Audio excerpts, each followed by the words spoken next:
أعوذ بالله من الشيطان الرجيم. بسم الله الرحمن الرحيم. قولوا آمنا بالله وما أنزل إلينا وما أنزل إلى إبراهيم وإسماعيل وإسحاق ويعقوب والأسباط وما أوتي موسى وعيسى وما أوتي النبيون من ربهم لا نفرق بين أحد منهم ونحن له مسلمون. السلام عليكم ورحمة الله وبركاته. സൂറ അൽ ബക്കറയിലെ 137 വചനമാണ് ശ്രവിച്ചത്. ഈ ആയത്തിൻ്റെ അർത്ഥം ഇപ്രകാരമാണ്: നിങ്ങൾ മുസ്ലിങ്ങൾ പറയുക, ഞങ്ങൾ അള്ളാഹുവിലും ഞങ്ങൾക്ക് അവതരിപ്പിക്കപ്പെട്ടതിലും ഇബ്രാഹീമിനും ഇസ്മായിലിനും ഇസ്ഹാക്കിനും യാക്കൂബിനും അദ്ദേഹത്തിൻ്റെ സന്തതികൾക്കും അവതരിപ്പിക്കപ്പെട്ടതിലും മൂസായ്ക്കും ഈസായ്ക്കും നൽകപ്പെട്ടതിലും മറ്റ് പ്രവാചകന്മാർക്ക് അവരുടെ നാഥനിൽ നിന്ന് നൽകപ്പെട്ടതിലും വിശ്വസിച്ചിരിക്കുന്നു. അവരിൽ ആരുടെ ഇടയിലും ഞങ്ങൾ വ്യത്യാസം കൽപ്പിക്കുന്നില്ല. ഞങ്ങൾ അള്ളാഹുവിനു മാത്രം കീഴ്പ്പെടുന്നവരുമാകുന്നു.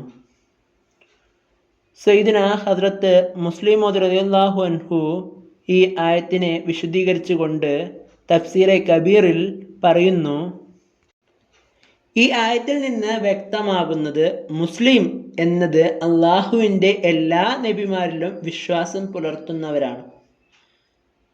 നുബുവത്തിൻ്റെ കാര്യത്തിൽ അവർക്കിടയിൽ യാതൊരു വ്യത്യാസവും ചെയ്യാത്തവൻ, അവന് അറിയാവുന്ന നബിമാരുടെ നുബുവത്ത് പേരെടുത്ത് അംഗീകരിക്കുകയും അറിയാത്തവരുടെ നുബുവത്തിൽ സമഗ്രമായി വിശ്വാസം പുലർത്തുകയും ചെയ്യുന്നു.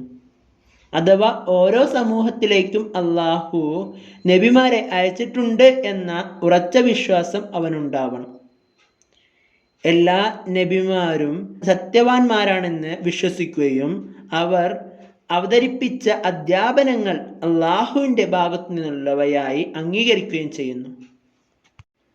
സ്വന്തം കാലഘട്ടത്തിലേതായാലും അതിന് മുമ്പുള്ള കാലഘട്ടത്തിലേതായാലും എല്ലാ നബിമാരുടെയും നുബുവത്ത് അംഗീകരിക്കുകയും ഒരു നബിയെയും നിഷേധിക്കാതിരിക്കുകയും ചെയ്യുന്ന വ്യക്തി മുസ്ലിമാകുന്നു. എന്തുകൊണ്ടെന്നാൽ എല്ലാ നബിമാരുടെയും നുബുവത്ത് അംഗീകരിച്ചതിന് ശേഷം അള്ളാഹു പറഞ്ഞു: നഹ്നു ലഹു മുസ്ലിമൂൻ, ഞങ്ങൾ അവനോട് അനുസരണയുള്ളവരാണ്. ഇതിൽ നിന്ന് വ്യക്തമാകുന്നത് ഈ അംഗീകാരത്തിന് ശേഷമാണ് ഒരാൾ മുസ്ലിമാകുന്നത്.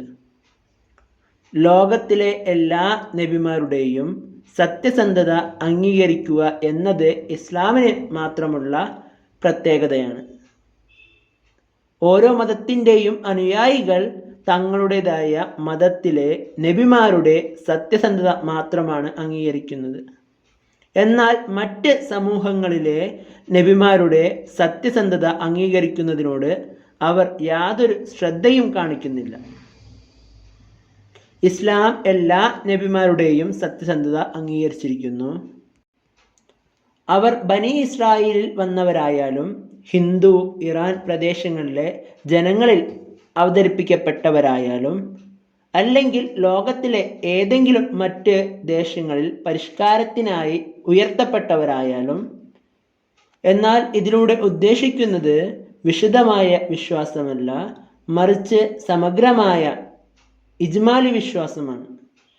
വിശദമായ വിശ്വാസമാണ് ഉദ്ദേശിക്കുന്നതെങ്കിൽ വമാ ഊത്തിയൻ നബിയൂന മിൻ റബ്ബിഹിം എന്ന് പറഞ്ഞ് പേരുകൾ പോലും നമുക്ക് അറിയാത്തതും ഖുർആൻ കരീമിൽ എവിടെയും വിശദീകരിക്കപ്പെടാത്തതുമായ നബിമാരെ പരാമർശിക്കുമായിരുന്നില്ല. എന്നിരുന്നാലും അവരിലേക്കും സമഗ്രമായ ഇജ്മാലി രൂപത്തിൽ വിശ്വാസം പുലർത്തുന്നത് നിർബന്ധമാക്കിയിരിക്കുന്നു. ലാ നുഫർറിഖു ബൈന അഹദിൻ മിൻഹും, ഈ ആയത്തിൻ്റെ അർത്ഥം നബിമാരുടെ സ്ഥാനങ്ങളിൽ ഞങ്ങൾ യാതൊരു വ്യത്യാസവും ചെയ്യുന്നില്ല എന്നല്ല, കാരണം മറ്റൊരു സ്ഥലത്ത് അള്ളാഹു വ്യക്തമായി ഇങ്ങനെ പറഞ്ഞിരിക്കുന്നു, തിൽക്കർ റുസുലു ഫദ്ദൽനാ ബഅദഹും അലാ ബഅദിൻ. അതായത് അവർ ദൂതന്മാരാണ്, അവർ ചിലരെ ഞങ്ങൾ മറ്റു ചിലരേക്കാൾ ശ്രേഷ്ഠരാക്കിയിരിക്കുന്നു. ഈ ആയത്തിന്റെ അർത്ഥം നാം എല്ലാ നബിമാരെയും സ്ഥാനത്തിലും പദവിയിലും ഒരുപോലെ കാണുന്നു എന്നല്ല, മറിച്ച് അവരിൽ വിശ്വാസം പുലർത്തുന്നതിൻ്റെ കാര്യത്തിൽ മാത്രമാണ് ഞങ്ങൾ യാതൊരു വ്യത്യാസവും ചെയ്യാത്തത്. അവർ ശരീഅത്ത് കൊണ്ടുവന്ന നബിമാരായാലും അല്ലെങ്കിൽ ശരീഅത്ത് ഇല്ലാത്ത നബിമാരായാലും സ്ഥാനങ്ങളിലെയും പദവികളിലെയും വ്യത്യാസം ഖുർആൻ കരീം സ്വയം അംഗീകരിച്ചിരിക്കുന്ന കാര്യമാണ്. മസീഹി എഴുത്തുകാർ ഈ ആയത്തിനെ കുറിച്ച് എതിർപ്പ് ഉന്നയിക്കുന്നത് ഹസ്രത്ത് ഇസ്മായിൽ അലൈഹിസ്സലാം പ്രവാചകൻ ആയിരുന്നില്ല, പക്ഷേ ഖുർആൻ അദ്ദേഹത്തെ പ്രവാചകനാക്കി വിളിക്കുന്നു. അവർ ചോദിക്കാറുള്ളത്, ഇസ്മായിൽ അലൈഹിസ്സലാമിൻ്റെ പ്രവാചകതയ്ക്ക് എന്ത് തെളിവാണുള്ളത്? അവർ ചിന്തിച്ചാൽ അതേ ചോദ്യം അവർക്ക് നേരെ വിപരീതമായി തിരിയുന്നതാണ്. ഇസ്ഹാഖ് അലൈഹിസ്സലാമിൻ്റെ പ്രവാചകതയ്ക്കുള്ള തെളിവ് എന്താണ്? ഇസ്ഹാഖ് അലൈഹിസ്സലാമിൻ്റെ പ്രവാചകതയ്ക്കുള്ള തെളിവ് തന്നെയാണ് ഇസ്മായിൽ അലൈഹിസ്സലാമിൻ്റെയും പ്രവാചകതയ്ക്കുള്ളത്. മൂസ അലൈഹിസ്സലാം തൻ്റെ പിതാമഹനായ ഇസ്ഹാഖ് അലൈഹിസ്സലാമിൻ്റെ പ്രവാചകത പ്രഖ്യാപിക്കുന്നു. അതുപോലെ നബി സല്ലല്ലാഹു അലൈഹി വസല്ലം തൻ്റെ പിതാമഹനായ ഇസ്മായിൽ അലൈഹിസ്സലാമിൻ്റെ പ്രവാചകത പ്രഖ്യാപിക്കുന്നു. ബൈബിളിൻ്റെ അടിസ്ഥാനത്തിൽ ഇസ്ഹാഖ് അലൈഹിസ്സലാം നബി എന്ന് അംഗീകരിക്കപ്പെടുന്നുവെങ്കിൽ ഖുർആൻ കരീമിൻ്റെ അടിസ്ഥാനത്തിൽ ഇസ്മായിൽ അലൈഹിസ്സലാം നബി എന്ന് എന്തുകൊണ്ട് അംഗീകരിച്ചുകൂടാ? യഥാർത്ഥത്തിൽ മസീഹി എഴുത്തുകാർക്ക് ഇസ്മായിൽ അലൈഹിസ്സലാമിനെ കുറിച്ച് ബൈബിളിൽ പരാമർശമില്ല എന്നതൊഴിച്ചാൽ അംഗീകരിക്കാതിരിക്കാൻ കാരണമൊന്നുമില്ല. എന്നാൽ ബൈബിളിൽ നിന്ന് വ്യക്തമാകുന്നത് സാറയുടെ അസൂയ മൂലം സ്വന്തം നാട് വിട്ട് പോവേണ്ടതായി വന്നു. സാറയ്ക്ക് ഇസ്മായിലിനോടുണ്ടായിരുന്ന വൈരാഗ്യം അത്രമേൽ കടുത്തതായിരുന്നു. അതിൻ്റെ ഫലമായി വീട് ഉപേക്ഷിക്കേണ്ടി വന്നു. തുടർന്ന് അവർ വളരെ ദൂരെയുള്ള ഒരു ദേശത്തേക്ക് പോവുകയുണ്ടായി. ബനി ഇസ്രായേൽക്കാർ അവരുടെ ഗ്രന്ഥങ്ങളിൽ എപ്പോഴാണ് പരാമർശിക്കേണ്ടിയിരുന്നത്?